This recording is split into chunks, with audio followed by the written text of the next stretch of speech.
जय हिंद दोस्तों। उम्मीद करता हूँ कि आप सब लोग का तैयारी अच्छा से चल रहा होगा। दोस्तों आज मैं क्लास 10th मैथ का मॉडल सेट 2 बताने वाला हूँ। इससे पहले मॉडल सेट 1 बताया था। तो आइए चलते हैं हम लोग सीधे सवाल की ओर। दोस्तों सवाल पहला है, एक शंकु की ऊंचाई 12 सेंटीमीटर, आधार की त्रिज्या 3 सेंटीमीटर, तो शंकु का आयतन होगा। देखिए शंकु का आयतन का फार्मूला होता है 1/3 पाई आर स्क्वायर एच।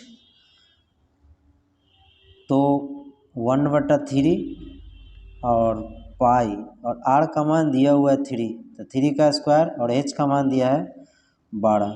चलिए इसको काट देते, 3 चौको 12, ये पाई 9 हो जाएगा, 9 चौको 36, तो 36 पाई। ऑप्शन नंबर क्या हो जाएगा? सी हो जाएगा आंसर आपका। दूसरा नंबर सवाल है, साइन पाई/3 का मान होगा। देखिए पाई का मान 180 होता है और 180 को 3 से भागा देंगे तो 60 हो जाएगा। तो साइन 60 का मान क्या होता है? √3/2, यानी कि डी ऑप्शन हो जाएगा। तो दोस्तों मैं सारे जितने भी सवाल है सब ऑब्जेक्टिव सवालों को हम सॉल्यूशन करके आपको बताऊंगा एकदम कंसेप्ट के साथ। तो ध्यान से देखते रहिएगा और फार्मूला जो है आपको नहीं भी याद है तो आपको अच्छे से समझ में आएगा। लेकिन एक रिक्वेस्ट है, यदि आप हमारे चैनल पर नए हैं तो प्लीज़ हमारे चैनल को सब्सक्राइब कर दें और अधिक से अधिक शेयर करें। चलिए दोस्तों तीसरा नंबर सवाल है, मूल बिंदु से 4, -5 की दूरी क्या होता है? देखिए सबसे पहले डिस्टेंस फार्मूला जो होता है x1 - x2 का होल स्क्वायर होता है, इसी तरह y1 - y2 का होल स्क्वायर होता है रूट के अंदर। तो आपको इसके लिए 2 को पॉइंट मालूम होना चाहिए। तो एक मूल बिंदु बोल रहा था, मूल बिंदु का पॉइंट जो होता है 0, 0 होता है और एक पॉइंट 4, -5 है। तो बोल रहा है कि दोनों के बीच की दूरी क्या होगा?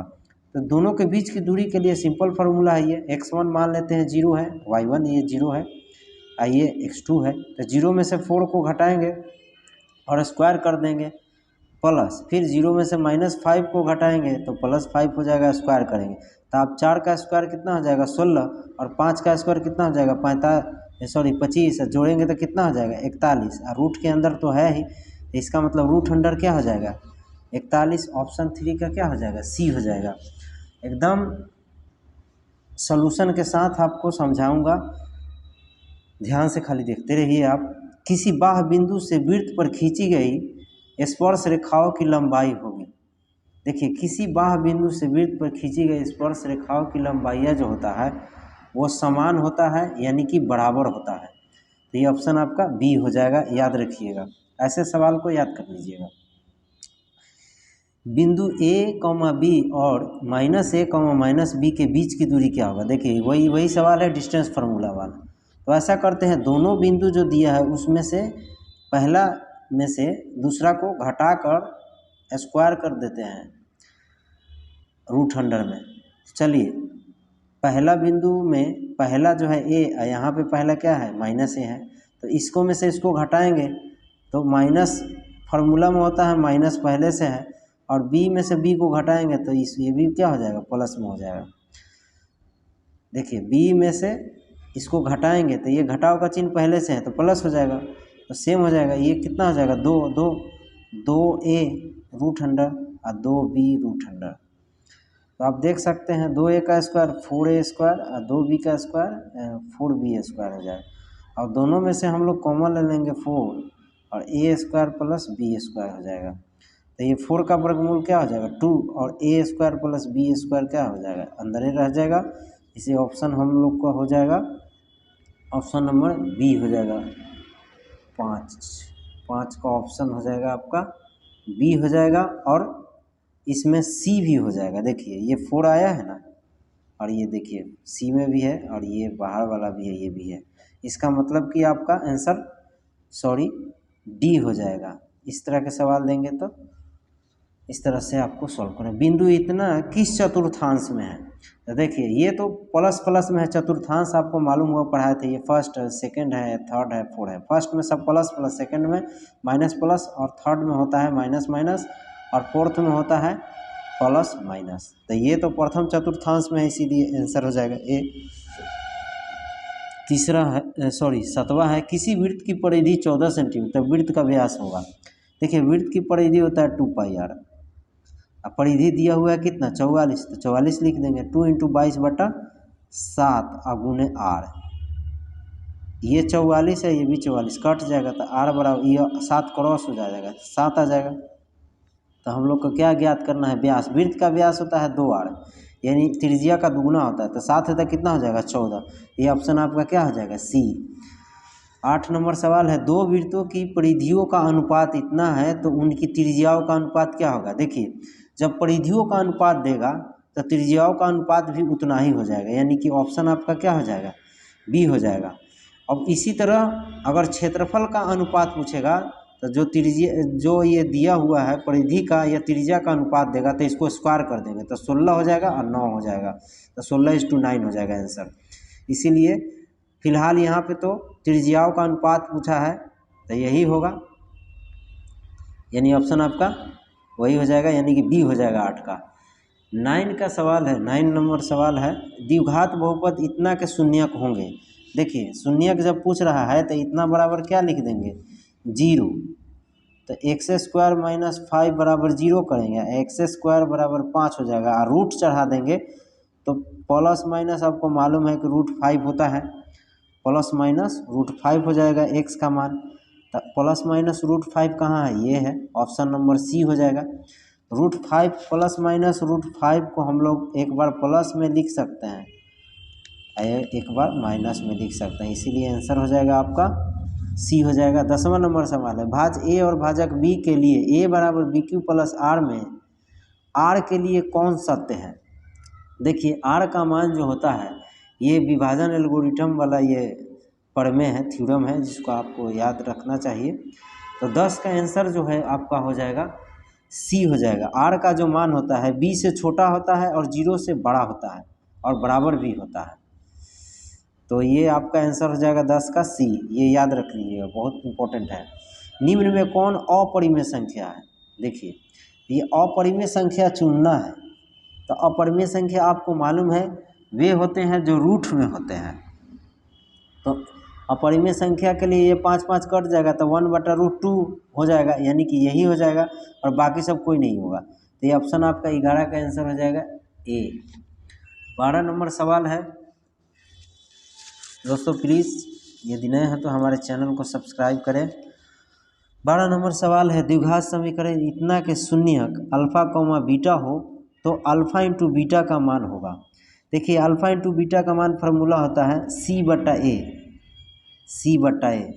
आपको याद होगा द्विघात समीकरण का ये सूत्र होता है ax² bx + c होता है। तो आप इसमें देख सकते हैं यहाँ x² दिया है, 2x और +4 दिया है, यानी c के जगह पर 4 दिया है, b के जगह पर 2 दिया है, a के जगह पर कुछ नहीं तो 1 होता है। और फार्मूला जो है अल्फ़ा × बीटा C/A होता है, तो c का मान क्या दिया है 4 और a का मान क्या दिया है 1, यानी कि 4 हो जाएगा। तो ये ऑप्शन जो है आपका गलत दिया है, ये ऑप्शन जो है आपका गलत दिया है, आपका आंसर ए होगा, लेकिन आपके मॉडल पेपर में कुछ और दिया है। तो यही आपको बताने के लिए मैं आपको जितना भी मॉडल है सभी मॉडल सेट का आंसर मैं सॉल्यूशन करके बताऊंगा, क्योंकि इसमें जो बहुत गलतियां दिया है इससे बच्चों को प्रॉब्लम होगा, तो इसीलिए मैं आपको सारे क्वेश्चन को सॉल्यूशन करके बता रहा हूं। तो ऐसा किसी भी यूट्यूबर ने ऐसा नहीं किया है कि सॉल्यूशन करके बताया है, एकदम कंफर्म आप याद कर लीजिएगा। और सबसे बड़ी बात है कि यदि आप ये ऑब्जेक्टिव सवाल है लेकिन इसको सॉल्यूशन करके यदि हम बताते हैं और आप समझते हैं तो 2 नंबर का सवाल भी आपका कंप्लीट होता है इसी में। तो चलते हैं दोस्तों, 13 नंबर सवाल है, यदि किसी द्विघात बहुपद p(x) को इतना है कि शून्यक अल्फ़ा, बीटा हो तो अल्फ़ा प्लस बीटा का मान हो। देखिए ये भी फार्मूला होता है, अल्फ़ा प्लस बीटा का मान होता है -b/a होता है। तो माइनस बी का मान इसमें क्या है 4 है, सॉरी बी का मान 4 है और a का मान क्या है 3, तो माइनस तो फार्मूला में ही होता है, तो माइनस लिखेंगे, b के जगह 4 और a के जगह 3, तो -4/3, ये ऑप्शन क्या हो जाएगा ए हो जाएगा 13 का आंसर। 14 नंबर सवाल, समीकरण युग्म इतना एवं इतना क्या होते हैं। देखिए दोनों समीकरण सेम है, इसीलिए इसका क्या हो जाएगा आंसर संपाती हो जाएगा, यानी एक ही रेखा होगा। अब देखिए इसमें इसको अनुपात में कीजिएगा 2 इसका x वाला कोफिशिएंट 4 और इसका y वाला कोफिशिएंट 3 और इसका y वाला 6 और इसका 5 वाला और इसका क्या है 10। अभी इसको देखिए 2 इसको काटिए तो 1/2 आएगा, इसको काटिए तो 1/2 आ जाएगा और इसको भी काटिएगा तो 1/2 आ जाएगा। तो ये सब बराबर हो गया। इसका मतलब कि ये जो है समपाती है। इसके लिए ग्राफ खींचिएगा तो एक ही रेखा होगा तो इसका क्या होता है अनंत हल होते हैं यानी सपाती होते हैं। इसलिए ऑप्शन बी होगा। ये भी क्वेश्चन गलत दिया है, आप क्वेश्चन का आंसर गलत दिया है आपके मॉडल सेट में। 15 नंबर सवाल है, त्रिभुज ए बी सी और त्रिभुज डी ई एफ समरूप है और त्रिभुज ए बी सी का क्षेत्रफल इतना एवं डी एफ का क्षेत्रफल इतना, यदि बी सी इतना हो तो ई एफ क्या हो जाएगा। तो देखिए आपको मालूम है कि क्षेत्रफल बराबर फार्मूला जो होता है उसके भुजाओं के स्क्वायर के योग के बराबर होता है। तो इसको हम लोग सॉल्व करते हैं फार्मूला पर बैठाकर। देखिए 15 नंबर जो सवाल है, ये सवाल आपका एरिया ऑफ ट्रायंगल से है, यानी कि त्रिभुज का क्षेत्रफल वाला जो थ्योरम बताए हैं उससे है। तो एरिया ऑफ त्रिभुज ए बी सी बटा एरिया का मतलब क्षेत्रफल होता है, बता त्रिभुज डी ई एफ का ये फार्मूला होता है, ये थ्योरम होता है, अपने भुजा के प्रत्येक भुजा के स्क्वायर के अनुपात के बराबर होता है। तो सबसे पहले ये दोनों का एरिया दिया हुआ है। तो पहला त्रिभुज यानी ए बी सी का एरिया 16 दिया है तो 16 लिख लेंगे और दूसरा वाला का 25 दिया है तो 25 लिख लेंगे। उसके बाद देखो बी सी का मान अभी नहीं रखेंगे, ई एफ का स्क्वायर इसका हटाएंगे तो इस पर रूट चढ़ जाएगा, 16 बटा क्या हो जाएगा 25। उसके बाद क्या हो जाता है बी सी बटा ई एफ। देखिए इसका रूट जो होता है 4/5 हो जाएगा और बी सी बटा ई एफ। इसको क्रॉस गुना करा देंगे हम लोग तो 4 इंटू ई एफ और यहाँ बी सी इंटू 5 हो जाएगा। तो बी सी का मान दिया हुआ है, कितना दिया है बी सी का मान दिया हुआ 2.3। तो 2.3 इंटू 5 क्या हो जाएगा 23 × 5 = 115 हो जाएगा और एक अंक के बाद पॉइंट है तो यहाँ आ जाएगा। तो ये ई एफ का जो मान हो जाएगा, ये 4 कहाँ चल जाएगा इसके नीचे। अब भाग देंगे तो 4 दूना 8 और कितना बचा 3 तो 35 हो जाएगा पॉइंट में, 4 × 8 = 32। फिर कितना बच गया 3, 4 × 7 = 28, फिर 2 बचे 4 × 5 = 20। तो 2.875। तो ये 2.8 से ऑप्शन नंबर क्या हो जाएगा डी। 16 नंबर सवाल है, वृत्त की स्पर्श रेखा स्पर्श बिंदु से होकर जाने वाली त्रिज्या पर होती है। फिर से एक बार समझिए, वृत्त की स्पर्श रेखा स्पर्श बिंदु से होकर जाने वाली त्रिज्या पर होती है। तो 16 का आपका आंसर हो जाएगा कन्फर्म ए हो जाएगा, लंब होता है। क्योंकि आपको मालूम है कि ऐसे एक वृत्त होता है, तो ऐसे थ्योरम हम लोग पढ़े थे। तो ये केंद्र है, ये ऐसे होता है, तो यहाँ पे 90 डिग्री का कोण बनता है। 90 डिग्री का कोण बनता है, इसलिए क्या होता है लंब होता है। कन्फ्यूजन नहीं होना चाहिए। आपको किसी तरह का प्रॉब्लम है तो कमेंट कीजिएगा, उसका भी सलूशन है। चलिए, एक वृत्त पर कितना स्पर्श रेखाएं हो सकते हैं। एक वृत्त पर कितने स्पर्श रेखाएं हो सकते हैं। तो 17 का आंसर आपका कन्फर्म याद रख लीजिएगा, अनेक हो सकते हैं। अपरिमित रूप से अनेक, अनगिनत, कोई ऑप्शन दे मार देना है यही। 18 का, किसी वृत्त की स्पर्श रेखा उसे बिंदुओं पर प्रतिच्छेद करते हैं। किसी वृत्त की स्पर्श रेखा उस बिंदुओं पर प्रतिच्छेद करते हैं। तो कितने बिंदुओं पर प्रतिच्छेद करते हैं। तो 18 का आंसर आपका हो जाएगा सी, 1। स्पर्श रेखा जो है एक ही बिंदु पर स्पर्श करता है, प्रतिच्छेद करता है, 19 है, एक वृत्त की समांतर कितनी स्पर्श रेखाएं हो सकती हैं। एक वृत्त की समांतर कितनी स्पर्श रेखाएं हो सकती हैं। तो 19 का आंसर आपका हो जाएगा बी, 2। देखिए, एक वृत्त की समांतर कितनी स्पर्श रेखाएं हो सकती हैं। तो आप समांतर का बात आता है, तो जैसे ये वृत्त है तो ये एकदम समांतर गया दोनों रेखा, ये इसका नाम एल और इसका मान एन। तो एल पैरेलल एम, तो 2 ही गुना होगा, स्पर्श करते हुए जाएगा, समांतर भी होना चाहिए। तो ये ऑप्शन आपका हो जाएगा बी। 20 है, बिंदु इतना और इतना के बीच की दूरी निकालिए। देखिए ये डिस्टेंस फार्मूला से है, तो हम पहले भी बताए थे कि इसके और इसके बीच में स्क्वायर करना है। जब ऐसे सवाल आए ना, मूल बिंदु इसको बोलते हैं 0 0 को, यहाँ मूल बिंदु न लिख करके 0 0 कर दिया। ये दोनों के बीच की दूरी जब निकालना होगा तो आप सीधा कीजिएगा का, ये 36 ये दोनों पॉइंट का स्क्वायर कीजिएगा, स्क्वायर करके जोड़ दीजिएगा और रूट के अंदर से उसका वर्गमूल जो होगा वो निकाल दीजिएगा, हो जाएगा आंसर आपका। तो 36 का स्क्वायर हम लोग करेंगे और 15 का स्क्वायर करेंगे और स्क्वायर करने के बाद जो आएगा उसको जोड़ देंगे और जोड़ने के बाद उसका वर्गमूल आएगा।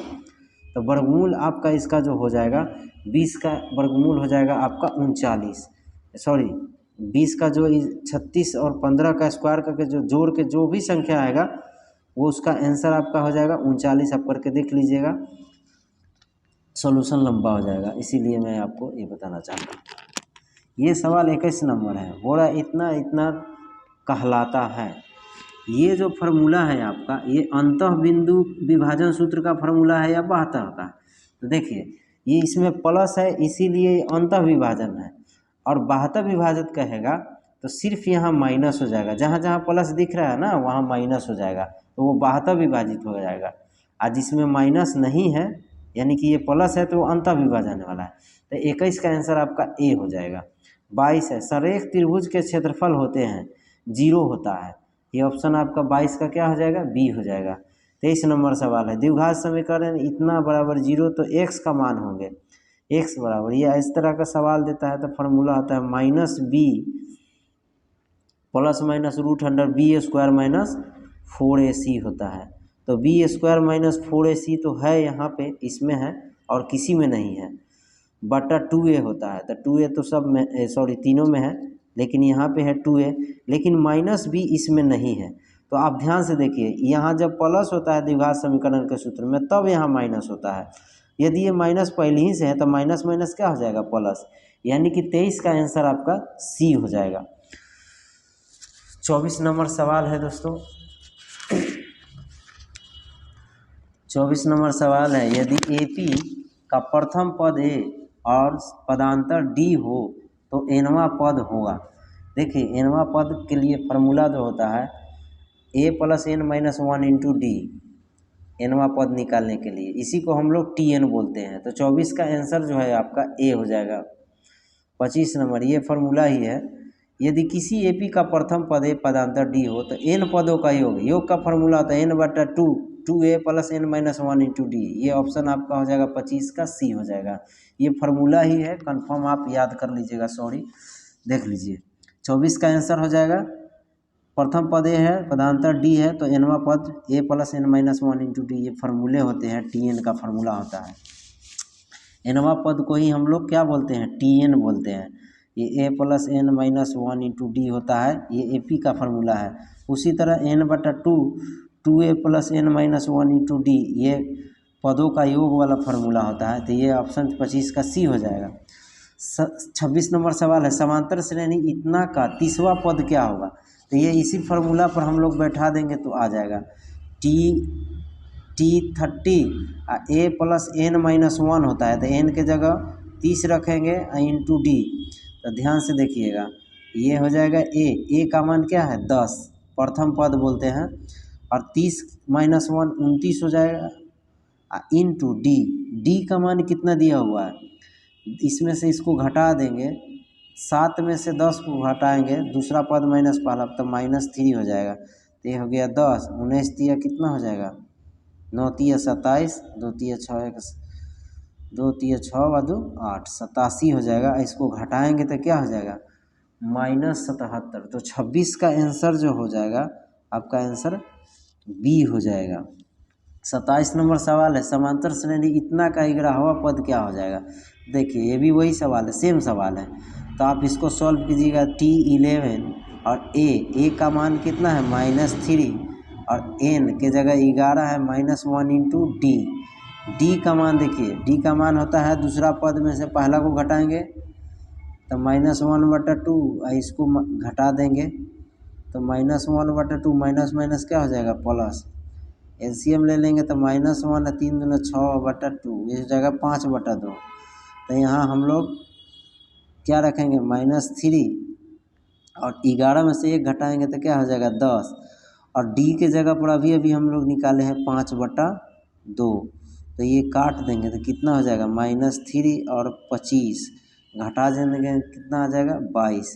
तो ये 27 का आंसर जो है आपका ए हो जाएगा।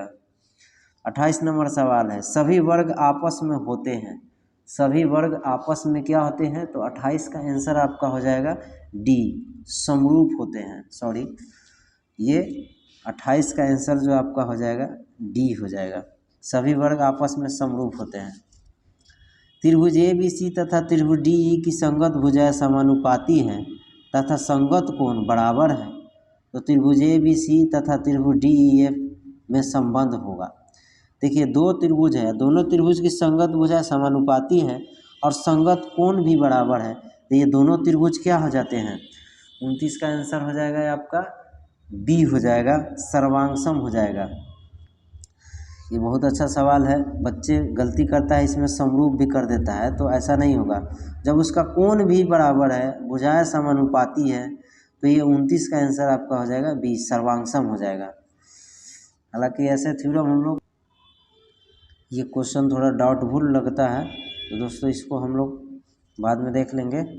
फिलहाल 30 नंबर सवाल है किसी त्रिभुज की भुजा के शीर्ष के नियामक इतना है तो त्रिभुज के केंद्रक का नियामक होगा। देखिए ये तीनों शीर्ष दिया हुआ है ना, ये तीनों शीर्ष को जोड़ दीजिएगा ना, जोड़ के 3 से भाग दे दीजिएगा तो आप वही होगा। तो देखिए सब x1 x2 x3 को जोड़ेंगे, जैसे यहाँ देखिए x1 x2 x2 को जोड़ दिया तीनों को और 3 से भाग देंगे, जैसे हम लोग माध्य निकाल देते हैं उसी तरह y1 y2 y3 को जोड़ देंगे और 3 से भाग देंगे, वही आंसर हो जाएगा केंद्रक त्रिभुज का। तो ये ऑप्शन आपका 30 का क्या हो जाएगा सी हो जाएगा। 31 नंबर सवाल है वृत्त के चाप की लंबाई होता है θ/360 × 2πr, यानी 31 का आंसर जो है आपका 31 का आंसर हो जाएगा θ/360 × 31 का आंसर आपका हो जाएगा बी θ/360 × 2πr, चाप की लंबाई का फॉर्मूला होता है। सवाल अर्धवृत्त की परिमिति होती है, अर्धवृत्त की परिमिति होती है। देखिए ये अर्धवृत्त है और पूरा वृत्त का परिमिति या परिमाप क्या होता है 2πr, तो आधा क्या होगा आधा वृत्त का, तो 2 से भाग दे देंगे तो क्या हो जाएगा πr, तो यहाँ से यहाँ तक का हो जाएगा πr। लेकिन आपको मालूम है कि यहाँ से यहाँ तक व्यास होता है यानी कि 2r होता है, तो ये भी जुड़ जाएगा क्योंकि परिमाप यहाँ से यहाँ तक πr और फिर यहाँ से यहाँ तक आएंगे तो 2r, तो πr + 2r, तो दोनों में r है तो r कॉमन ले लेंगे तो π + 2 यानी कि r × π + 2, ऑप्शन क्या हो जाएगा सी हो जाएगा। तो 32 का आंसर आपका सी हो गया। 33 नंबर सवाल है अर्धवृत्त का क्षेत्रफल क्या हो जाएगा। पूरा वृत्त का क्षेत्रफल πr² होता है, उसमें 2 से भाग देंगे आधे के वृत्त का क्षेत्रफल हो जाएगा, यानी कि आपका आंसर बी हो जाएगा। 34 नंबर सवाल है वलय का क्षेत्रफल बराबर होता है, वलय का क्षेत्रफल होता है पाई इंटू बड़ा r² माइनस छोटा r²। अब ये a² माइनस b² पर बैठाएंगे तो एक बार प्लस में हो जाएगा एक बार माइनस में, तो ऑप्शन आपका क्या हो जाएगा डी हो जाएगा। 35 नंबर सवाल है दो वृत्तों की त्रिज्याओं का अनुपात इतना है तो उस वृत्त की त्रिज्या ज्ञात करें जिसका क्षेत्रफल इन दोनों वृत्तों के क्षेत्रफल के योग के बराबर है। तो चलिए इसको हम लोग बनाते हैं दोनों वृत्त की त्रिज्याओं का। तो एगो का हो जाएगा पाई r यानी कि 8 का स्क्वायर, सॉरी पाई इंटू 8 का स्क्वायर, दोनों को जोड़ना है पाई इंटू 6 का स्क्वायर अब बराबर पाई, अब बड़ा r² कर दो क्योंकि दोनों वृत्त का जो क्षेत्रफल है उसके बड़ा ही एक वृत्त बनता है उसके क्षेत्रफल के बराबर होता है। दोनों में से पाई कॉमन ले लेंगे, 8 स्क्वायर 64 हो जाएगा और 6 का स्क्वायर 36 हो जाएगा, यहाँ पे पाई इंटू r² हो जाएगा, पाई ख़त्म, इसको जोड़ेंगे तो 100 हो जाएगा और r² को रूट हटाएंगे, इस पर रूट चढ़ा देंगे तो 100 का वर्गमूल आपका क्या आ जाएगा 10, यानी कि ऑप्शन आपका 35 का सी हो जाएगा। उस वृत्त का व्यास ज्ञात करें जिसका परिधि दिया हुआ है। तो देखिए वृत्त का परिधि आपको मालूम है 2πr होता है और ये 44 दिया हुआ है, तो 2 × 22 बटा क्या हो जाएगा 7 × r आई 44 कट गया, तो आर का मान 7 आ गया, ये क्रॉस गुना हो जाएगा, यहाँ कुछ नहीं तो 1 है। तो व्यास जो होता है आपको याद होना चाहिए 2r होता है, तो त्रिज्या का दुगुना है यानी कि 14 होगा, तो ये ऑप्शन आपका 36 का बी हो जाएगा। दोस्तों मैथ भारी कहते हैं लोग, भारी नहीं होते, बस फार्मूला याद कर लीजिए, आपको सिंपल ही बन जाएगा। देखिए सवाल नंबर 37 है, एक वृत्त के चतुर्थांश का क्षेत्रफल ज्ञात कीजिए जिसकी परिधि दिया हुआ है। तो आपको मालूम है परिधि होता है 2πr, उसका मान दिया है 22, तो 2 गुने 22/7 आर और 22 खत्म हो गया, यहाँ कुछ नहीं तो 1 है, तो ये 7 को क्रॉस गुना होता है तो 7 हो जाएगा, ये नीचे चला जाता है 2, आर का मान 2 आ गया। तो वृत्त के चतुर्थांश भाग का क्षेत्रफल होता है, क्षेत्रफल वृत्त का उसमें 4 से भाग दे देते हैं, तो ये 22/7 हो गया, आर का मान 7/2 हो गया इसका स्क्वायर, अब पहले से नीचे 4 है तो उसको भी हम लोग लिख देते हैं। चलिए 22/7 गुने 7 गुने 7, ये 4 गुने 4, ये 4 है, ये 2 का स्क्वायर 4 हो जाएगा। चलिए 7 खत्म हो जाएगा, 2 दूना 4, 11 दूना 22, 11 में 7 से गुना करेंगे 77, 4 दूना 8, 77/8 सेंटीमीटर, यानी कि ऑप्शन आपका हो जाएगा सी हो जाएगा। देखिए क्षेत्रफल कह रहा है तो यहाँ पे स्क्वायर करना है, इसमें बहुत गलती दिया है, आप ध्यान दीजिएगा, स्क्वायर होना चाहिए क्षेत्रफल में। चलिए सवाल नंबर 38 है, cos 60 + 1 cos 60 - 1 का आंसर क्या हो जाएगा। cos 60 का मान आपको मालूम है 1/2 होता है, सॉरी यहाँ 1 दिया है, यहाँ 1/2 - 1, इसको एलसीएम ले लेंगे तो 1/2 और 1 क्या हो जाएगा 3/2, और इसको एलसीएम ले लेंगे तो क्या हो जाएगा 1 - 2/2, 2 कट गया, यहाँ क्या हो गया 3, और 2 में से 1 गया -1, यानी कि -3 हो जाएगा। तो ये ऑप्शन आपका हो जाएगा बी, 38 का बी आंसर हो जाएगा। 39 नंबर सवाल है, यदि थीटा बराबर 45 हो तो cos square theta minus sine square theta का मान होगा। देखिए थीटा का मान जब 45 हो जाएगा, दोनों में सेम हो जाएगा, तो आपको मालूम है cos थीटा का मान जो होता है, cos 45 का मान होता है 1/√2, इसका भी होता है 1/√2, तो दोनों सेम हो जाएगा, घटेगा तो क्या आ जाएगा 0, यानी कि 39 का आंसर जो आपका हो जाएगा वो सी हो जाएगा। 40 नंबर सवाल है, sine square 60 degree 30 degree plus sine square 67 degree, देखिए ये दोनों को जोड़ेंगे तो क्या हो जाएगा 90 हो जाएगा।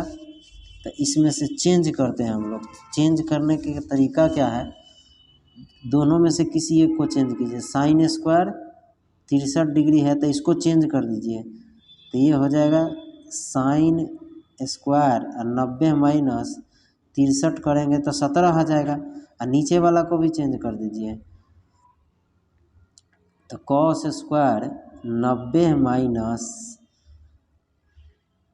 क्या 63 घटाएंगे, 73 घटाएंगे तो क्या आ जाएगा 17 आ जाएगा। आप पहले से कॉस स्क्वायर क्या है 73 है, तो इसलिए टेंशन आपको नहीं लेना है। साइन स्क्वायर 63 डिग्री और साइन 90 में से 90 माइनस थीटा क्या आता है कॉस थीटा, स्क्वायर है तो स्क्वायर 63 डिग्री, और नीचे cos 90 minus theta sine theta, तो साइन स्क्वायर क्या हो जाएगा 73 डिग्री, अब पहले से है कॉस स्क्वायर 73 डिग्री। तो ये आपको मालूम है sine square theta plus cos square theta का मान 1 होता है, नीचे भी 1 हो जाएगा, तो 1/1 क्या हो जाएगा 1, तो ये ऑप्शन आपका क्या हो जाएगा 40 का बी हो जाएगा। लेकिन एक बात ध्यान से आप समझ लीजिए ट्रिक के साथ, यदि ये दोनों को जोड़ने पर अगर साइन स्क्वायर है, यहाँ भी साइन स्क्वायर है, और दोनों को जोड़ने पर 90 आ रहा है, तो इसका मान 1 होगा। डायरेक्ट आप ट्रिक के साथ याद रखिएगा। उसके बाद फिर नीचे भी कॉस और कॉस है, और दोनों में जोड़ने के बाद थीटा का मान 90 आ रहा है, तो इसका भी मान 1 होगा, इसीलिए आपका डायरेक्ट आंसर 1 लिख देना है। दूसरा है sec theta plus tan theta 1 minus sine theta होगा। देखिए इसको तोड़ दीजिएगा तो आपका आंसर आ जाएगा। सेक थीटा को हम लोग तोड़ते हैं तो 1/cos थीटा हो जाएगा, और टेन थीटा को जोड़ते हैं तो साइन थीटा बटा कॉस थीटा हो जाएगा, और ये 1 माइनस साइन थीटा तो पहले से है। चलिए इसका एलसीएम है तो 1/साइन थीटा ही रह जाएगा, और नीचे कॉस थीटा हो जाएगा, और ये 1 माइनस साइन थीटा पहले से है, तो 1 plus cos sorry 1 plus sine theta 1 minus sine theta क्या हो जाएगा 1 माइनस साइन स्क्वायर थीटा और नीचे क्या है कॉस थीटा। आपको मालूम है 1 माइनस साइन स्क्वायर थीटा का फॉर्मूला होता है 1 कॉस स्क्वायर थीटा और नीचे कॉस स्क्वायर थीटा है, सॉरी नीचे कॉस थीटा है, तो एगो कट जाएगा एगो बच जाएगा, तो ये ऑप्शन हो जाएगा आपका कॉस थीटा यानी ऑप्शन डी हो जाएगा।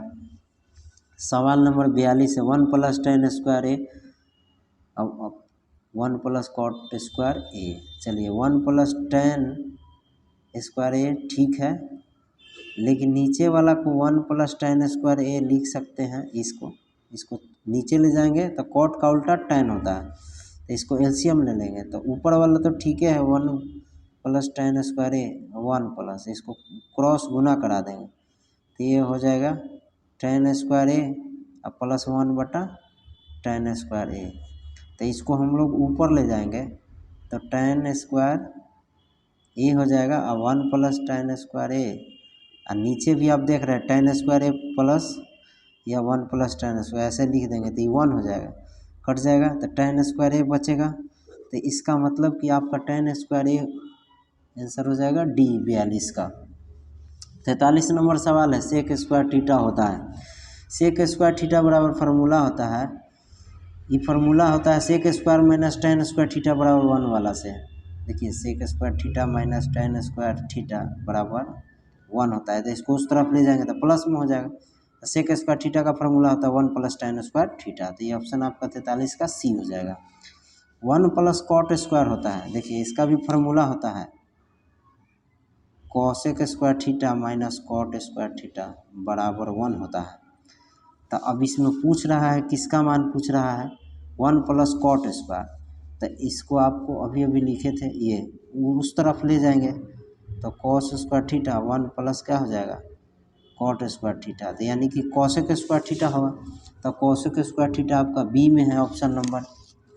सवाल नंबर 45 है, देखिए ऐसे सवाल को भी आप सिंपल बनाइएगा, बहुत आसान सवाल है।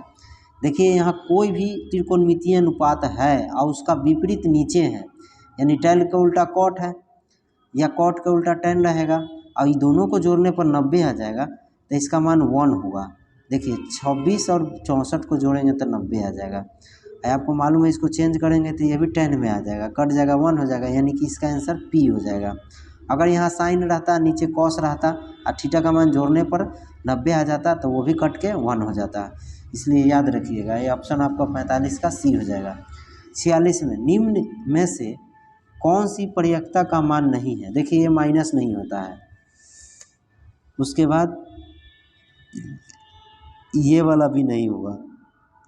परियक्ता का मान हमेशा 1 से छोटा ही होगा, बड़ा नहीं होगा, उसके बाद माइनस में नहीं होगा, तो इसीलिए 46 का आंसर आपका हो जाएगा वो ए हो जाएगा और बी भी हो जाएगा, क्योंकि ये दोनों ऑप्शन होगा, लेकिन आपके आंसर में दिया है ए वो दिया है।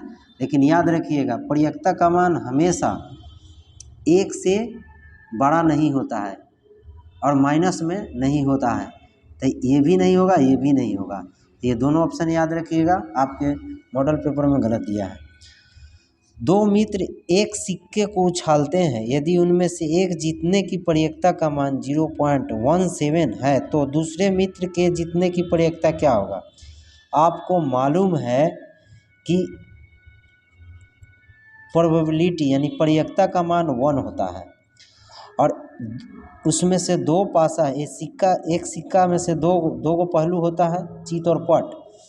तो आपको मालूम है कि एक दोस्त का इतना आया है तो दूसरा का कितना आएगा, तो एक में से इसको घटा देंगे तो आ जाएगा।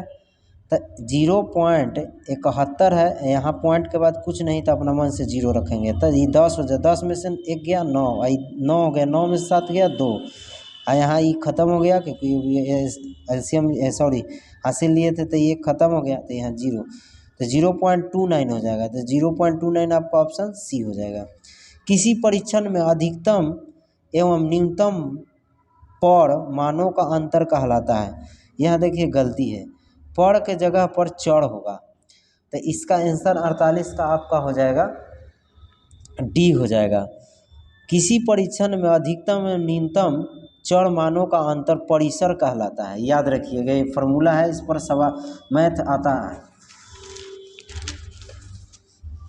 49 नंबर सवाल है, माध्य, माध्यक और बहुलक में सही संबंध कौन होता है। देखिए, सबसे पहले आपको ये जानना जरूरी है कि बहुलक बराबर फॉर्मूला होता है, बहुलक बराबर 3 गुने माध्यिका या इसी को माध्यक कहते हैं माइनस 2 गुने माध्य। तो आप देखिए इसमें कौन सा ऑप्शन सही है।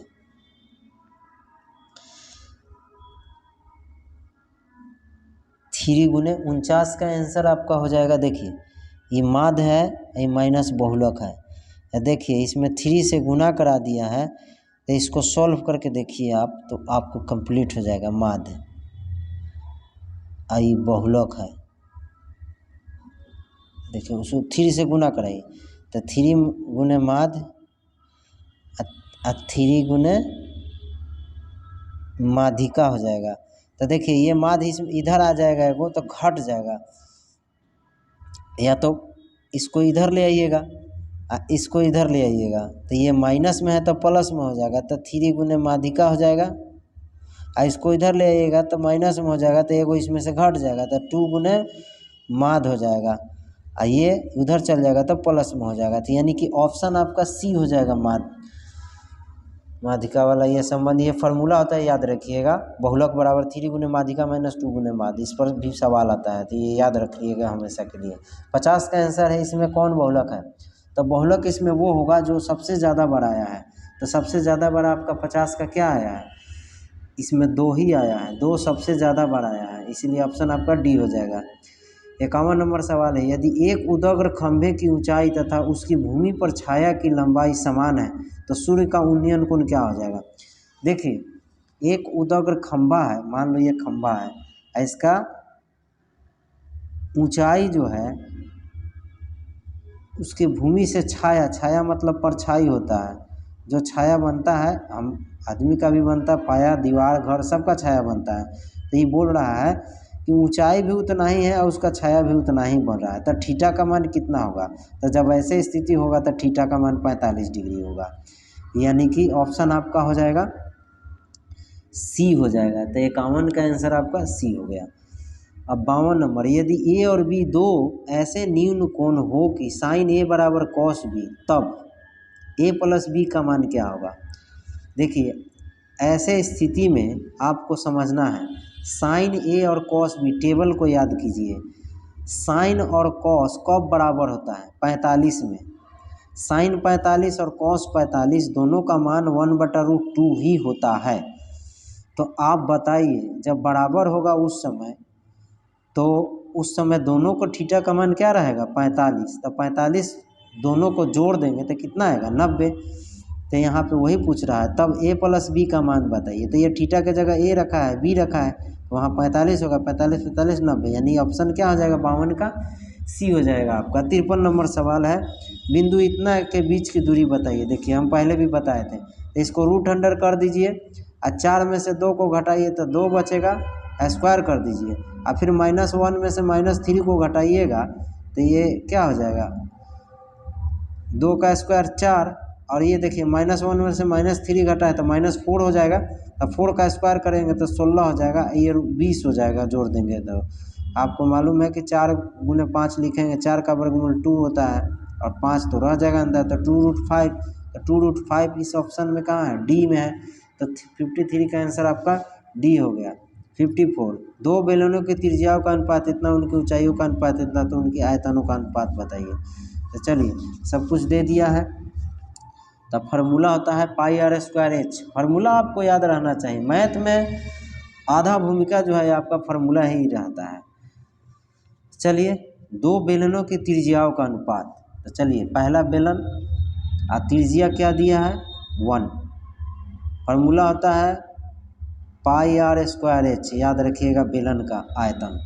तो इसी पर रखते हैं हम लोग पाई, पहला का दिया है 1, तो 1 का स्क्वायर है, h का मान इसमें देखो, पहला ऊंचाइयों का अनुपात भी दिया है, तो ऊंचाई में पहला क्या है 5, फिर दूसरा बेलन अनुपात कह रहा है तो बटा में, बटा और अनुपात सेम होता है, अब दूसरा बेलन का अनुपात करेंगे तो इसका कितना दिया है 2, 2 का स्क्वायर, इसका ऊंचाई कितना है h के जगह 3, पाई से पाई खत्म हो गया, 1 का स्क्वायर 1 होता है 5, 2 का स्क्वायर क्या होता है 4, 3 के 3 हो जाएगा तो 5/12 यानी 5:12, 5:12 किस में है, ये ऑप्शन नंबर सी है। 54 का आंसर आपका सी हो जाएगा। 55 नंबर सवाल है, यदि इतना का मान 7 है तो x का मान बताइए। चलिए ये सबको जोड़ दीजिए, 1 4 5 हो जाएगा, 5/10, 10 और 12 कितना हो जाएगा 22, 22 और x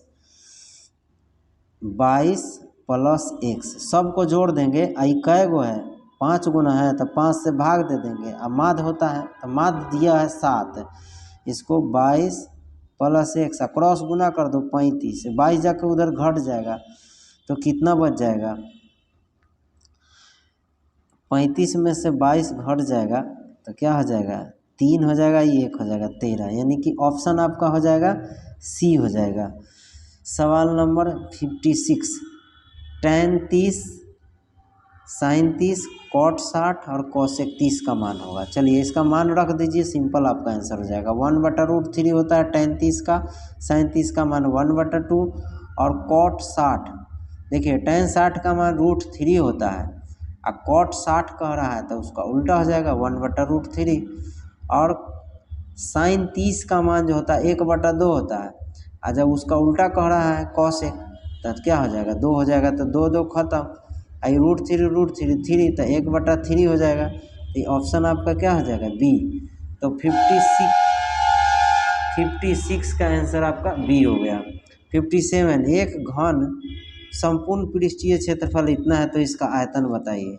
मालूम है घन का संपूर्ण पृष्ठीय क्षेत्रफल होता है 6 गुने भुजा स्क्वायर, और क्षेत्रफल दिया हुआ है कितना है 216, इसको 6 से काट दीजिए तो 6 तिया 18, 3 36, 6 1 36, अब भुजा स्क्वायर, तो भुजा का मान √36, स्क्वायर हटाएंगे तो रूट चढ़ जाएगा तो क्या आ जाएगा 6।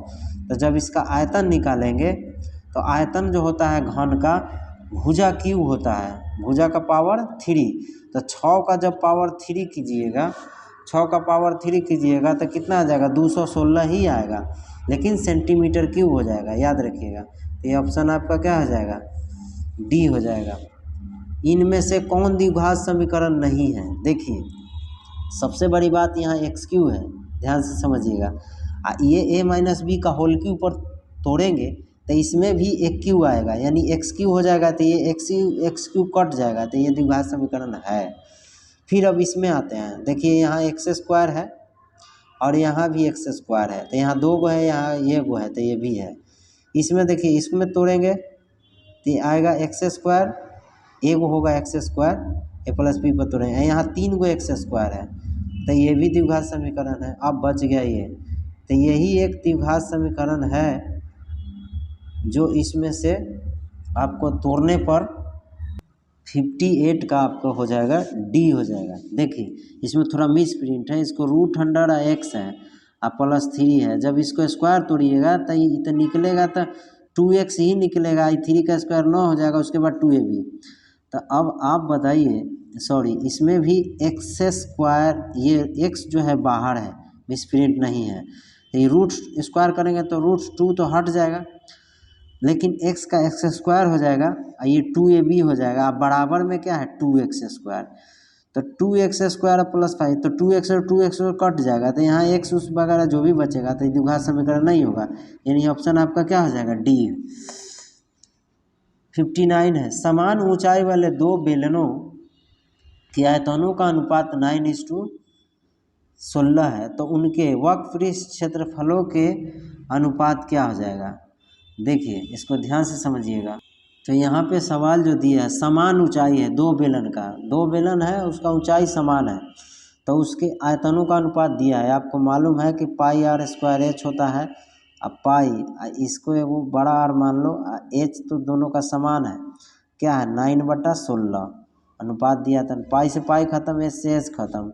अब स्क्वायर दोनों पर से हटाएंगे, तो दोनों पर से स्क्वायर हटाएंगे 9/16 है, स्क्वायर हटाएंगे तो क्या आ जाएगा r/r, यानी कि 9 का वर्गमूल 3 हो जाएगा। अच्छा 16 का 4, तो r का मान जो है 3/4 हो गया। उसी तरह बोल रहा है तो उनके वक्र क्षेत्रफलों का अनुपात क्या होगा। आपको मालूम है कि 2πr/h और 2π बड़ा R और H होता है। 2π खत्म है, H दोनों समाने हैं, यानी कि जो अनुपात आया है अभी R का वही हो जाएगा 3:4। ये ऑप्शन हो जाएगा आपका 3:4, 59 का ए हो जाएगा।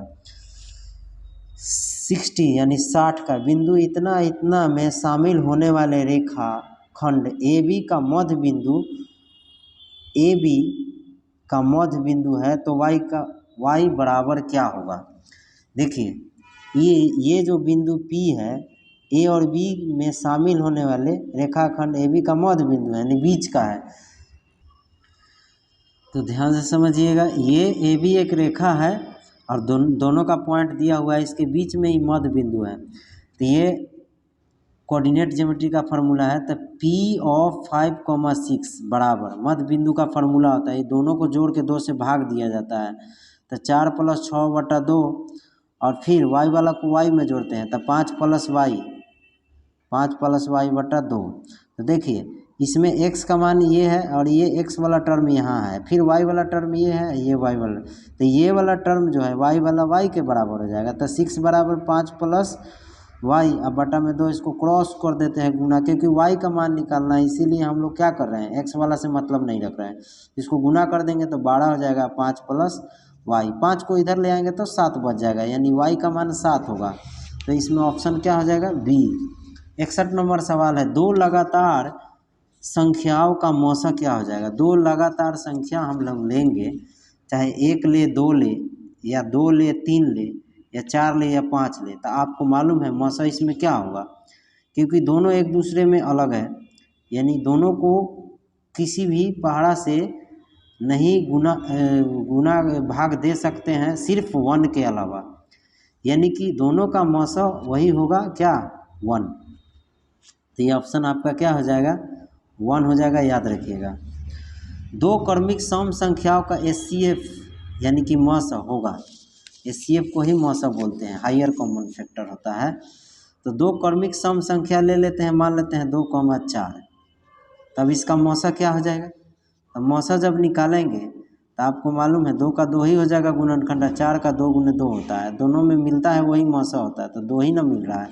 तो ये ऑप्शन 62 का क्या हो जाएगा, यानी 62 का आंसर हो जाएगा आपका सी हो जाएगा। दो या 2 से अधिक अभाज्य संख्याओं का मौसा होगा।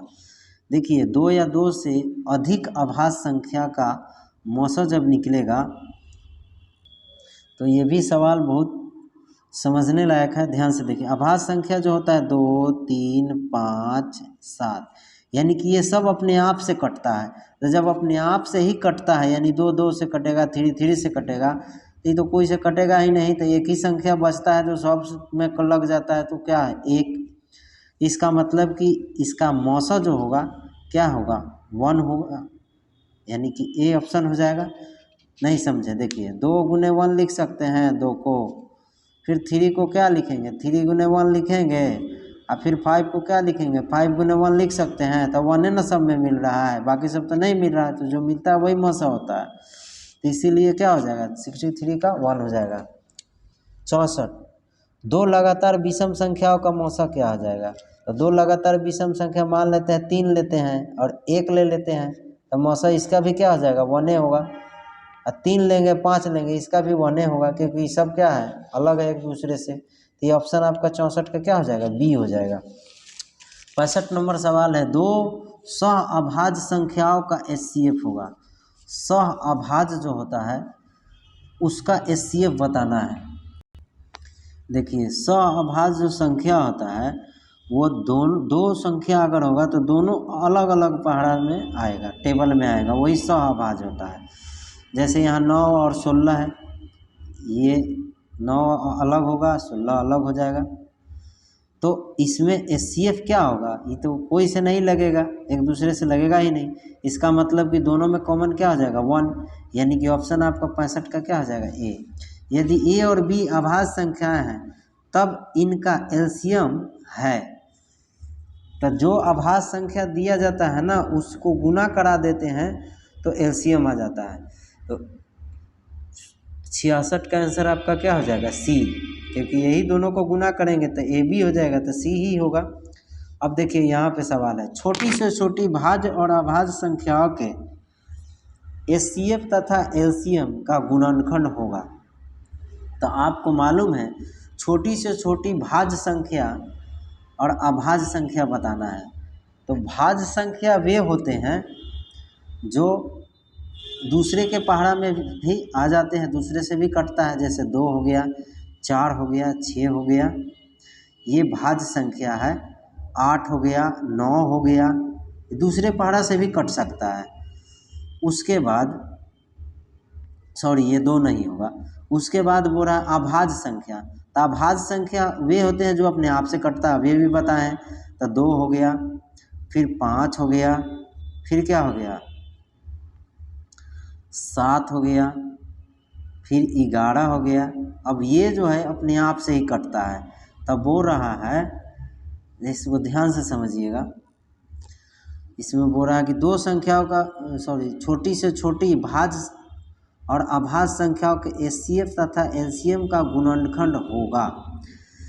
तो छोटी से छोटी मतलब सबसे लास्ट में भाज्य संख्या लेंगे तो 4 हो जाएगा, और अभाज्य संख्या लेंगे तो छोटी क्या हो जाएगा 2, और दोनों का गुणनफल कराने के लिए बोल रहा है। तो गुणनफल करेंगे तो 4 दूना 8, यानी कि ऑप्शन आपका क्या हो जाएगा डी। दो संख्याओं का गुणनफल इतना और उसका मौसा 17 हो तो उसका लौसा होगा। तो दो संख्याओं का गुणनफल दे ही दिया है, 8 6 7 0, उसमें से मौसा दिया है तो लौसा निकालिए।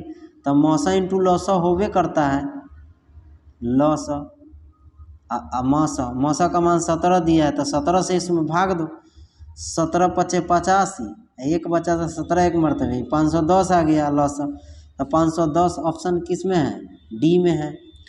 79 नंबर सवाल है, 6 8 और 22 का लौसा और मौसा का अनुपात बताइए।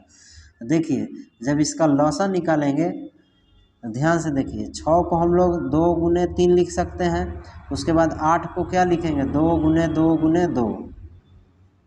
उसके बाद फिर 22 को हम लोग क्या लिखेंगे 2 गुने 11। तो अब बताइए मौसा क्या होता है? एचसीएफ यानी कि मौसा क्या हो जाएगा 2, जो दोनों में शामिल है, तीनों में शामिल है। और एलसीएम क्या होगा? देखिए ये हो गया एलसीएम और ये हो गया एचसीएफ। एलसीएफ वो होता है जो तीनों में शामिल हो, जितना दिए सब में शामिल होना चाहिए। और एलसीएम ये होते हैं जो तीनों में शामिल है, अगर तीनों में शामिल है तो तीनों के बदले 1 2 लिखेंगे, और उसके बाद जो नहीं शामिल है उसको भी लिखेंगे।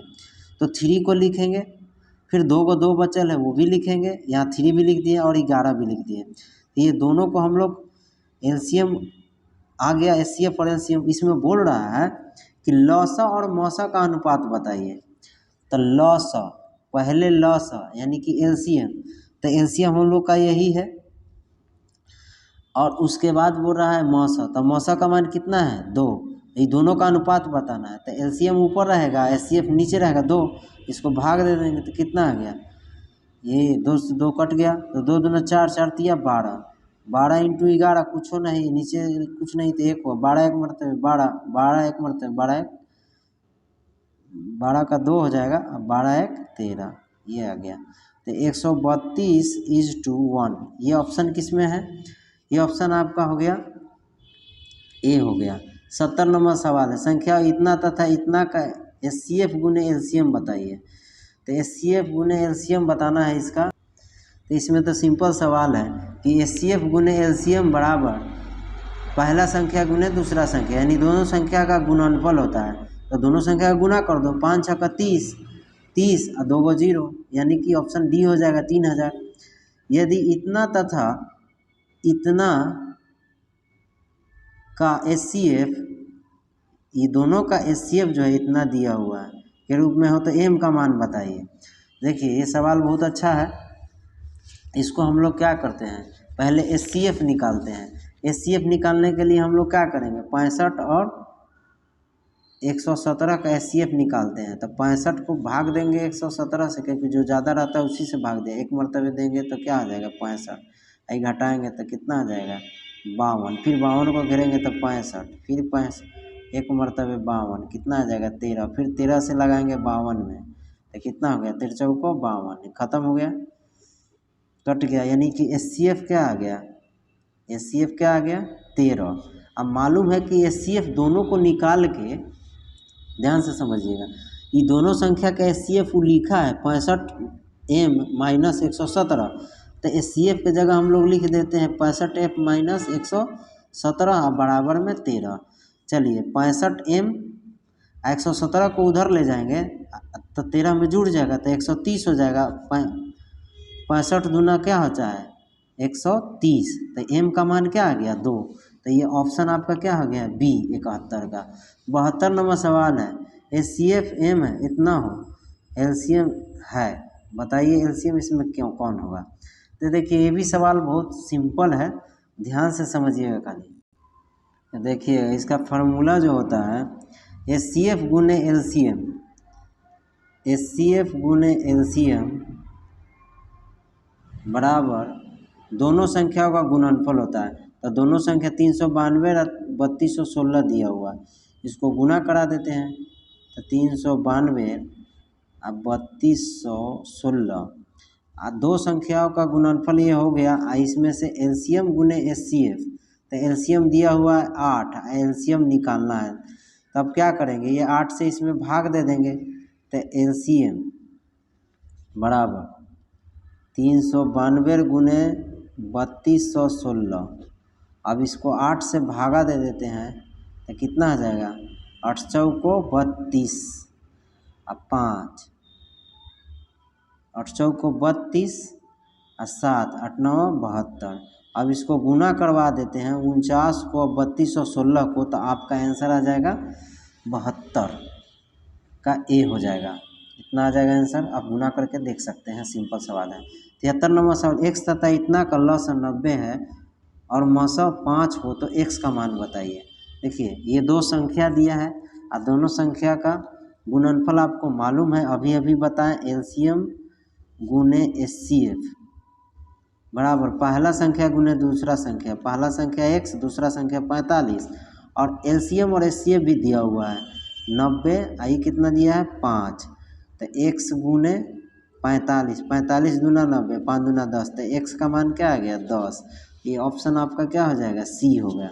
74 नंबर सवाल है, HCF बराबर 120 और LCM बराबर 152 इंटू K, तो बताइए। तो दोनों को गुना कर देंगे, सिंपल सवाल है, जो दोनों संख्या दिया है उसको गुना करा देंगे और HCF LCM को भी गुना करवा देंगे। तो देखिए दोनों संख्या कितना दिया है 2520 दिया है, दोनों संख्या का गुना करा दीजिए।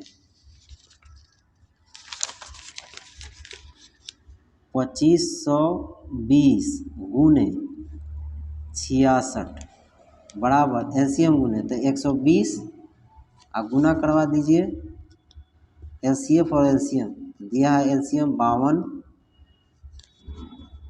252 गुने K दिया है, 252 और 252 ख़त्म, 10 बचेगा, 0 से 0 ख़त्म। अब इसको 12 से काट दीजिए तो 66 और 12 यहाँ के है, 12 पचे 60, 6 बचा, तो 12 पचे 60 है, ये 0 तो 550, ये 550 ऑप्शन नंबर क्या है D है। 75 नंबर सवाल है, यदि दो संख्याओं का मौसा इतना लसा इतना तो दोनों संख्याओं का गुणनफल क्या होगा। तो दोनों संख्याओं का गुणनफल ही दोनों का गुना कराएंगे वही होता है, अभी अभी तो बताएं कि लसा गुने मसा बराबर दो संख्याओं का गुणनफल, लसा मसा को गुना कर दो तो 25 पचे 125 है, 0 1 1250 आ जाएगा, ऑप्शन नंबर 25 का ये हो जाएगा। यदि दो संख्याओं का मसा 15 और लसा इतना दो संख्याओं का गुणनफल, सेम सवाल है, दोनों को गुना कर दो, 15 तिया 45 450, ये ऑप्शन हो जाएगा ए। यूक्लिड विभाजन एल्गोरिथम दो धनात्मक पूर्णांकों के निम्न में से किसे परिकलित करने की तकनीक है? मौसा निकालने की तकनीक है, जिसको एचसीएफ भी बोलते हैं। ये यूक्लिड वैज्ञानिक ने ऐसा दिया था मौसा निकालने के लिए, इसलिए मौसा ही इसका आंसर हो जाएगा। ये बहुत इंपॉर्टेंट ऑब्जेक्टिव है, बहुत बार आता है, इसको याद रखिएगा। किसी धनात्मक पूर्णांक ए और बी के लिए मौसा गुणे लसा संख्या निम्न में से किसके बराबर है? तो ये 78 का आंसर आपका हो जाएगा। अभी अभी हम बताए थे, ये सी हो जाएगा। जो दोनों संख्या का गुणनफल होता है, तो दोनों संख्या ए भी है, ए गुणे बी, इसी सेट में आगे हम लोग पढ़े थे। इसमें महत्तम समवर्तक बताना है। तो महत्तम समवर्तक ध्यान से समझिएगा कौन होता है। महत्तम समवर्तक वे होता है जो दोनों में शामिल है। तो दोनों में शामिल क्या है? तो कम वाला लिया जाता है। तो दोनों में देखो, यहाँ 6 है, आज 6 ये 2 गुने 6 लिख सकते हैं 12 को। तो जो दोनों में शामिल है वही क्या होता है? मौसा होता है। तो अंक में 6 शामिल है।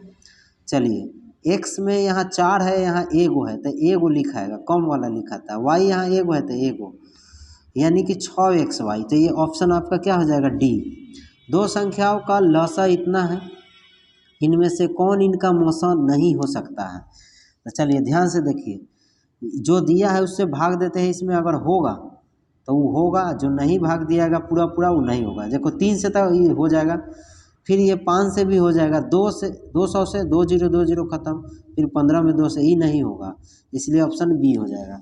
81, यदि दो संख्याओं का लसा और मौसा समान हो तो वे संख्या क्या होते हैं? समान होते हैं। ऑप्शन नंबर डी हो जाएगा। याद रखिएगा, ऑब्जेक्टिव ये बहुत इंपॉर्टेंट है। अब हम लोग सवाल नंबर 82 यानी 82 में चलते हैं। 82 संख्या क्या है? यदि दो संख्याओं का गुणनफल इतना और इतना हो तो लसा बताइए। दो संख्याओं का गुणनफल हम लोग को दे दिया है कितना? 1200। अब मौसा इतना है तो मौसा से भाग दे दीजिए, लसा निकल जाएगा। कितना हो जाएगा? 15 8 120 हो जाएगा, एगो जीरो उतार दीजिए, 80। तो ये ऑप्शन आपका क्या हो जाएगा? डी हो जाएगा। एचसीएफ इतना, एलसीएम इतना, तो ए बताइए। तो दोनों संख्या इसमें अंदर दिया है ना, उसको गुना करा दीजिए, ए गुने 8, और दोनों एलसीएम एचसीएफ का मान को गुना करा दीजिए। 24 8 के 24, 4 3 कितना आ जाएगा? 12। तो ये ऑप्शन आपका क्या हो जाएगा? सी। एचसीएफ इतना दिया है और दो संख्या अंदर दे ही दिया, तो एचसीएफ निकाल दीजिए, सिंपल सवाल है। तो 91 गुने 26 अब बराबर कितना हो जाएगा? 182। 182 दिया है एलसीएम 182 और एचसीएफ निकालना है। तो चलिए इसको गुना करा देंगे, 2 बार में काटेंगे तो कट जाएगा, और उसके बाद फिर इसको काटेंगे तो 13, यानी एचसीएफ कितना आ गया? 13। तो ये ऑप्शन हो गया आपका सी। उसके बाद देखिए, ये इससे पहले सवाल बनाया था, उसमें मौसा पूछ रहा था, ये लसा है, तो उसमें कम रहता है उसको लिया जाता है, लसा में ज़्यादा रहता है उसके लिया जाता है। दोनों में ध्यान दीजिएगा, एक्स यहाँ भी है, इसमें भी एक्स है, तो ज़्यादा एक्स किस में है? इसमें है, तो इसको लिखेंगे। फिर y देखो, ये पावर 3 है या 5 है, तो ज़्यादा वाला लेंगे, तो ये y 5 हो गया। यानी कि जब एलसीएम कहेगा तो ज़्यादा पावर वाला को इकट्ठा करेंगे, और जब एचसीएफ कहेगा तो कम पावर वाला को इकट्ठा करेंगे। तो ये ऑप्शन आपका डी में होगा। चलिए, कौन अभाज्य संख्या है? ये यहाँ से सवाल 2 4 जो है सेम है। अभाज्य संख्या वे होते हैं जो अपने आप से कटते हैं, तो ये तो सी हो जाएगा। उसी तरह इसमें भी है, तो कौन हो जाएगा? 23। 23 एक ऐसा संख्या जो अपने आप से कटेगा, वही अभाज्य संख्या होता है। उसी तरह फिर देखिए 88 में भी वही पूछ रहा था, ये हो जाएगा। 89 में बोला कौन सा युग्म सह अभाज्य है? सह अभाज्य जो होता है, दोनों ऐसे दो संख्या दोनों में 2 दिया है, लेकिन ऐसे बताइए जो दोनों अलग अलग टेबल में कटता हो। तो देखिए ये तो दोनों एक ही टेबल में कट सकता है, 5 के टेबल में। ये भी देखिए 13 के टेबल में दोनों कटेगा, ये 21 के टेबल में दोनों कट जाएगा, लेकिन ये एक ही टेबल में नहीं कटेगा, नहीं, ऑप्शन बी हो जाएगा आपका। ये अलग अलग टेबल में कटेगा, ये इसीलिए ये सह अभाज्य है। अब ये 5005 के कितने अभाज्य गुणनखंड है? तो चलिए ये 5005 का गुणनखंड हम लोग निकालते हैं। तो पहले नंबर तो 5 से, तो 101 हो जाएगा। फिर उसके बाद हम लोग 7 से लगाते हैं, तो 7 1 मरतबे 3 बचेगा, 30, 7 चौक 28, फिर क्या बच गया 2 और 1, 7 तिया 21। फिर क्या लगाते हैं हम लोग, इसको हम लोग लगाते हैं 11 से। तो 11 एक मरतबे 3, 11 तिया 33। तो ये जो गुणनखंड आ गया, इसका क्या गुणनखंड आ गया, 5 गुने 7 गुने 11 गुने 13। कै गो आया, 4 गो। तो ये ऑप्शन आपका हो जाएगा 4, ऑप्शन हो जाएगा बी। 4 गो ना गुणनखंड है इसका। 96 का अभाज्य गुणनखंड है। चलिए इसको भी उसी तरह 96 का हम लोग फैक्टर करेंगे तो कितना हो जाएगा, 3 से करेंगे तो 3 और 2, फिर 3 से तो नहीं होगा, 2 से करेंगे तो कितना आ जाएगा 16, फिर 2 से करेंगे तो 8, फिर 2 से करेंगे 4, फिर 2 से करेंगे 2, यानी 2 कै गो होगा, 5 गो होता है। तो 2 पावर 5 और 3 एगो है, तो 2 power 5, 2 power 5 into 3, option number C में है।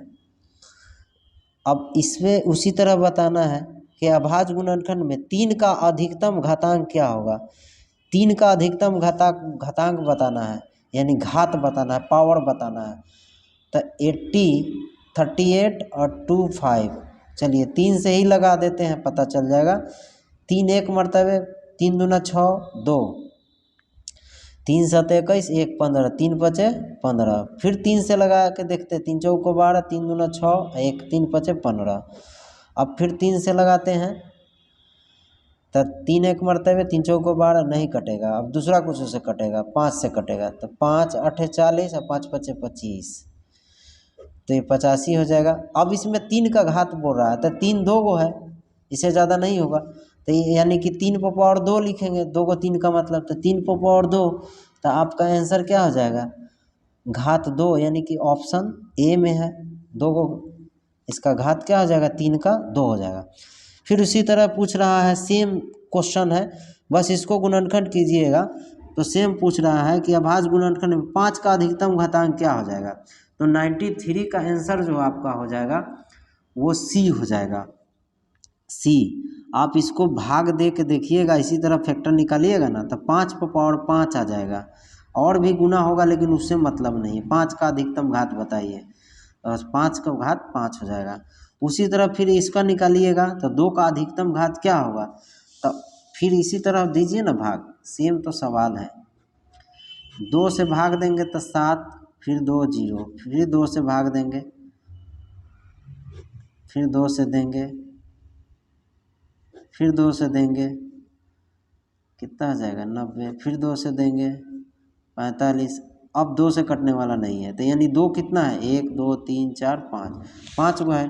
तो 2 का अधिकतम घात क्या हो जाएगा, 94 में आंसर हो जाएगा आपका डी हो जाएगा, डी हो जाएगा। अब उसी तरह इसमें बोल रहा है 625 के अभाज्य गुणनखंड में 5 का घात क्या होगा, तो इसको कीजिएगा 5 का घात 4 हो जाएगा, ऑप्शन नंबर बी हो जाएगा। 96 3850 का अभाज्य गुणनखंड क्या होगा। जब इसको अभाज्य गुणनखंड कीजिएगा तो इस तरह का आंसर आपका हो जाएगा। इसको 3825 का भी हम लोग किए थे, एक बार हम लोग फिर से करके देख लो। तो ये हो गया 96 का 3825 का अभाज्य गुणनखंड। देखिए यहाँ पे हम लोग किए तो 3 कितना है 2 गो, फिर 5 कितना है 2 गो, उसके बाद 13 1 गो है। तो इस तरह से हम लोग को 3 पर पावर 2, 5 पर पावर 2 और उसके बाद 13, इस तरह का ऑप्शन किस में है, सॉरी 17 पचे 50, यहाँ 17 होगा, इसीलिए यहाँ 17 हो जाएगा। तो ये आपका ऑप्शन हो जाएगा 96 का सी हो जाएगा। 97 है 156 के अभाज्य गुणनखंड में 2 का घात क्या होगा, ये सेम इसी तरह सवाल है। तो ये 97 का आंसर जो आपका हो जाएगा बी हो जाएगा, 2 हो जाएगा। 360 के अभाज्य गुणनखंड में सभी गुणनखंडों के घातों का योगफल बताइए। तो चलिए 360 का हम लोग फैक्टर करेंगे तो पहले 2 से करेंगे तो 180 हो जाएगा, फिर 2 से करेंगे 90 हो जाएगा, फिर 2 से करेंगे तो 45 हो जाएगा, उसके बाद हम लोग 3 से करेंगे तो 15 हो जाएगा, फिर 3 से करेंगे तो 5 हो जाएगा, फिर 5 से लगाएंगे तो 1। अब इसमें है कितना, तो संख्या कितना आया 1 2 3 4 5 6 गो आया। लेकिन देखना है कि 2 कै गो है, 3 गो है, तो इस पर पावर 3, 3 कै गो है, 2 गो है, 2 है। उसके बाद 5 कै गो है, 1 गो है। तो इसका घात जोड़ दीजिए, 3 और 2 5 1 6। तो इसका आंसर जो होगा 98 का आंसर हो जाएगा आपका सी। अब सवाल नंबर 99 है। 140 का अभाज्य गुणनखंड है, 140 का अभाज्य गुणनखंड कीजिए। सिंपल सा सवाल है। 140 का इसी तरह कीजिएगा, 2 से लगाएंगे, फिर 2 से लगाएंगे 35, फिर 7 से लगाएंगे 5, तो 7 गुने 5 और 2 कै गो है, 2 गो, तो 2 पर पावर 2 गुने 7 गुने 5, तो 2 पर पावर 2 गुने 5 गुने 7, ऑप्शन बी हो जाएगा 99 का। और 100 नंबर सवाल जो है इसमें गलती दिया है, ये गलती आंसर है, इसको मैं अभी आपको बताता हूँ। 0.32 रेकरिंग है, इसका मतलब हम लोग x मान लेते हैं, 9th क्लास में पढ़े थे ऐसा सवाल। तो 0.32 फिर लिखते हैं, और भी आगे लिख सकते हैं x। अब इसको हम लोग 100 से गुना कराते हैं। 100 से ही क्यों कराते हैं, क्योंकि 2 अंक के बाद फिर अंक वही रिपीट हो रहा है, तो 100 से गुना कराएंगे तो दोनों तरफ कराएंगे, तो ये पॉइंट 2 अंक के बाद आ जाएगा, तो यहाँ आ जाएगा। तो यहाँ रेकरिंग रख दे ऐसे, या तो ऐसे डॉट डॉट कर दे, सेम हो जाता है।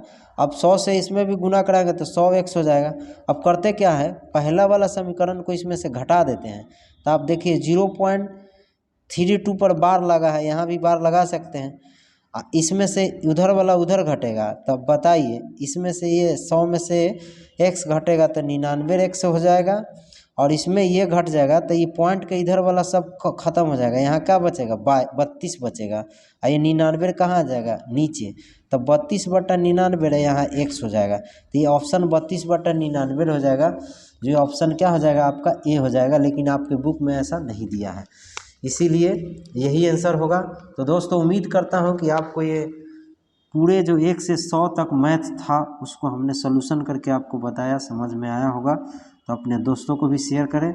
मिलते हैं नेक्स्ट वीडियो में, धन्यवाद।